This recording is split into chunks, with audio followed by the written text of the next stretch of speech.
ഇത് പറഞ്ഞുകൊണ്ട് ചോദിക്കുകയാണ് കേട്ടോ. ഇപ്പോൾ ലവ് ജിഹാദ് ജിഹാദിനെ പറ്റി പറയുന്നത് അതെന്ന് വെച്ചാൽ ഞാൻ കേട്ടിട്ടുള്ള കാര്യമാണ്. അതായത് അവർക്ക് പള്ളികളിൽ നിന്ന് ഫണ്ട് കാര്യങ്ങൾ കൊടുക്കും എന്നുള്ളത്. അത് ഇതിപ്പോഴും ഞാൻ പറയുന്നു, എനിക്ക് എത്രമാത്രം കറക്റ്റ് ആണെന്നുള്ളത് എനിക്കറിയില്ല. ഇത് ഞാൻ കേട്ടിട്ടുള്ള കാര്യമാണ്. അതായത് ഹിന്ദു പെൺകുട്ടികളെ ആണെങ്കിലും മതം മാറ്റി മുസ്ലിം ഒരു മതത്തിലേക്ക് കൊണ്ടുവന്നു കഴിഞ്ഞാൽ ഇത്ര രൂപ വെച്ച് കിട്ടും, അല്ലെങ്കിൽ കുട്ടികൾ ഉണ്ടായാൽ ഇത്ര രൂപ എന്നുള്ള രീതിയിൽ ഒരു ഇത് നടക്കുന്നുണ്ട് എന്നുള്ളത്. അപ്പോൾ ഇതിന്റെ എന്തെങ്കിലും അറിവുകളോ കാര്യങ്ങളോ ഉണ്ടോ? അത് ഇതിനകത്ത് എന്തെങ്കിലും സത്യമുണ്ടോ? സത്യമുണ്ടോ എന്ന് ചോദിച്ചു കഴിഞ്ഞാൽ, ഒരു ഇന്ത്യൻ ഭരണഘടനയിൽ വിശ്വസിക്കുന്ന ഒരു ഇന്ത്യൻ മുസ്ലിം ഒരിക്കലും അത് ചെയ്യില്ല.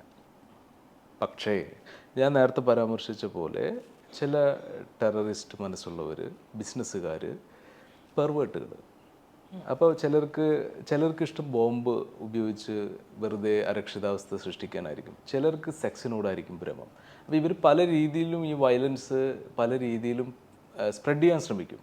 അപ്പം അങ്ങനെ ചില ആളുകൾ അത് ഇനീഷ്യേറ്റ് ചെയ്യുകയും വളരെ ബുദ്ധിമുട്ടുള്ള ആളുകൾക്ക് പണം ഓഫർ ചെയ്യുകയും അവരിൽ ചിലപ്പോൾ ചില സ്കില്ലുകളൊക്കെ കാണും. ആ സ്കില്ലുകൾ ഉപയോഗിച്ചുകൊണ്ട് ഇത്തരം പ്രവർത്തികൾ നടത്തി സ്വയം നിർവൃതി അണയാം എന്നല്ലാതെ ഇതിനെ വലിയൊരു പ്രൊപ്പഗാൻഡയാക്കി ഒരു മാസ് ക്യാമ്പയിനാക്കി ഭാരതത്തിനെതിരെ നിർത്തുന്ന രീതിയിൽ ഇവർക്ക് ഒരിക്കലും വിജയിക്കാൻ കഴിയില്ല.